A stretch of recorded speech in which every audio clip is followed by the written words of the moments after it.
I still remember that fateful night as if it were etched into my very soul.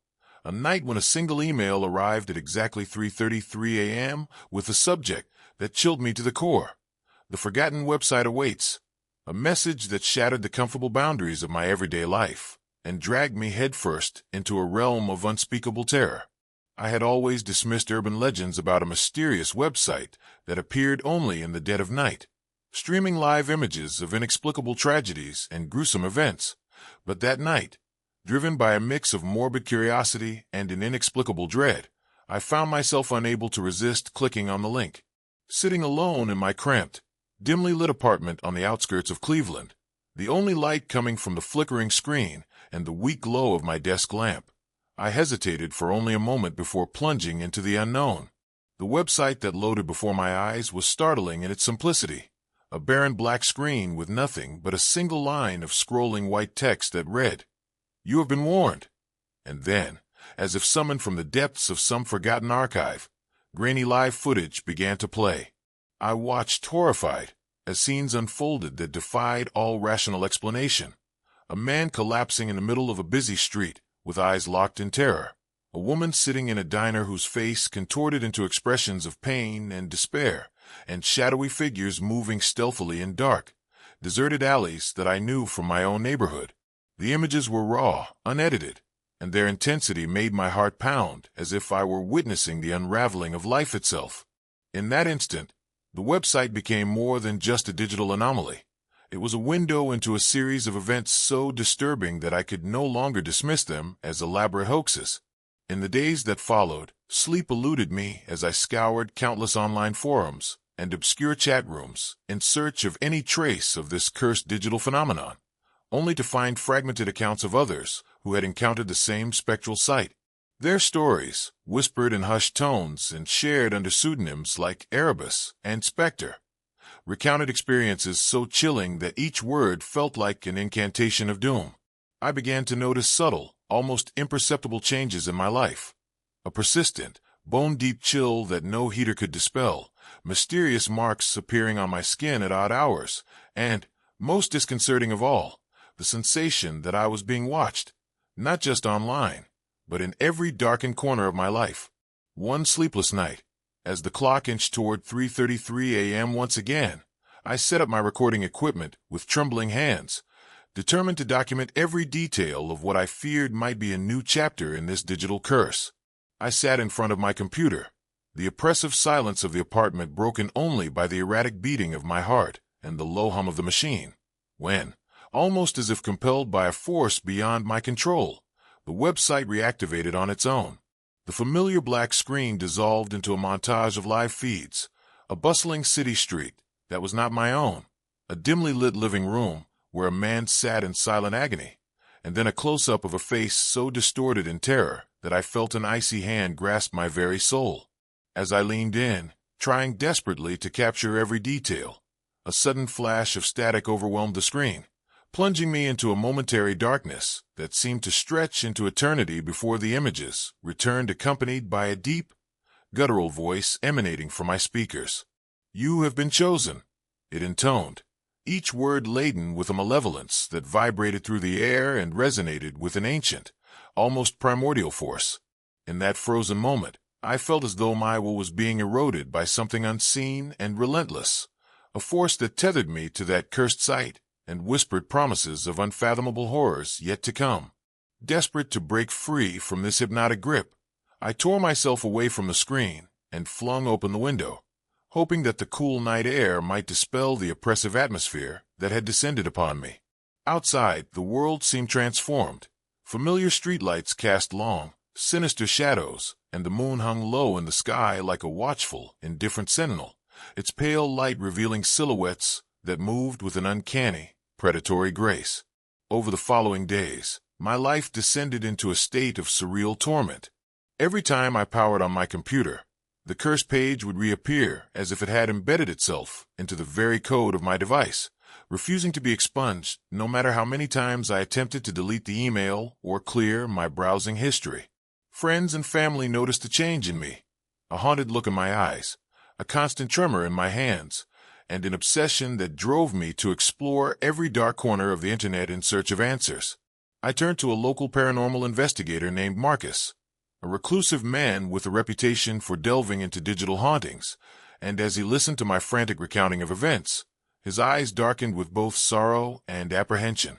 According to Marcus, the legend of the forgotten website was far older than any modern piece of code. It was the unintended legacy of an experiment by a group of renegade coders in the late 1990s who had attempted to capture and contain the very essence of fear within the digital realm. Instead, they had inadvertently birthed a malevolent entity that fed on the terror of its viewers, a curse that could seep from the screen into the physical world and alter the fate of those who encountered it. Marcus warned me that I was now marked by this digital specter, destined to be haunted not only by the images I had witnessed, but also by a creeping presence that would infiltrate every aspect of my life. His grim words haunted me as I began to experience even more unsettling phenomena. On one occasion, I awoke to find my computer turned on, the screen displaying a live feed of my own living room from an angle I knew was impossible, a view that seemed to have been recorded by a hidden, spectral camera. Other nights, the sound of distant drumming echoed through the silence of my apartment, a rhythm that synchronized with the pounding of my heart, as if an unseen force were performing a ritual in my honor.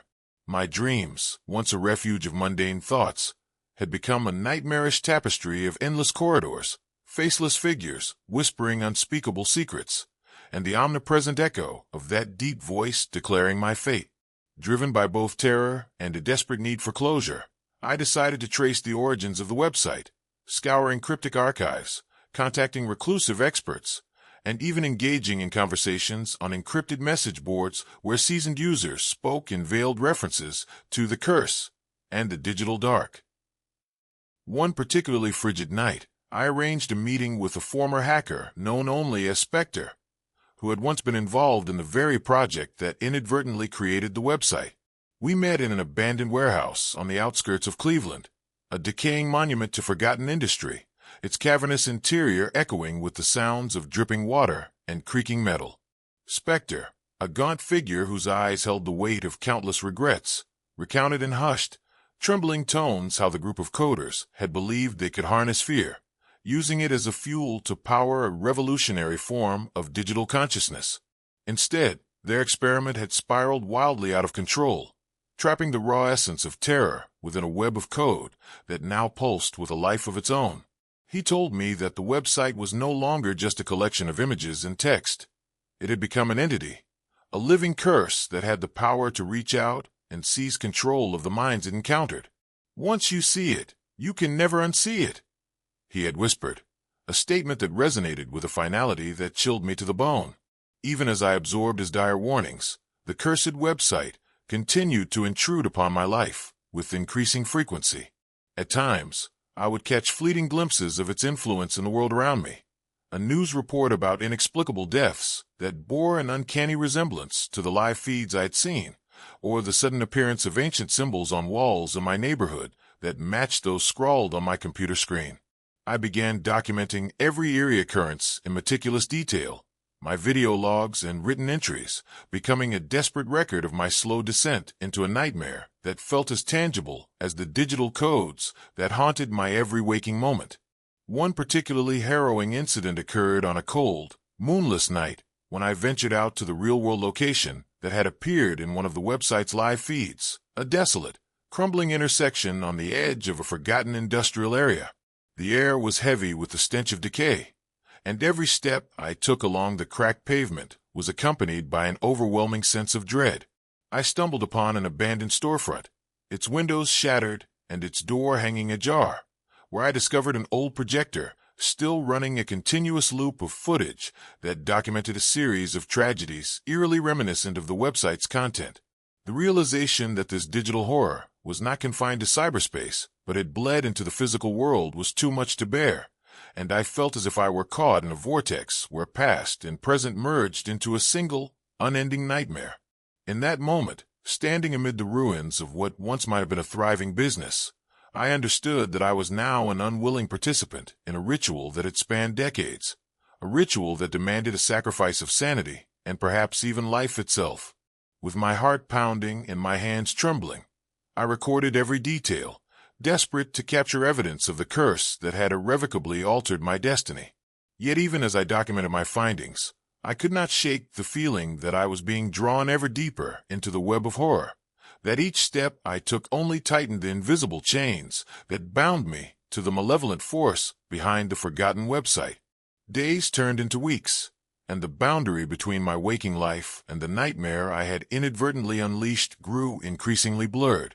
I became isolated, withdrawn, and haunted by visions that defied logical explanation, a spectral reminder that some curses, once awakened, can never be laid to rest.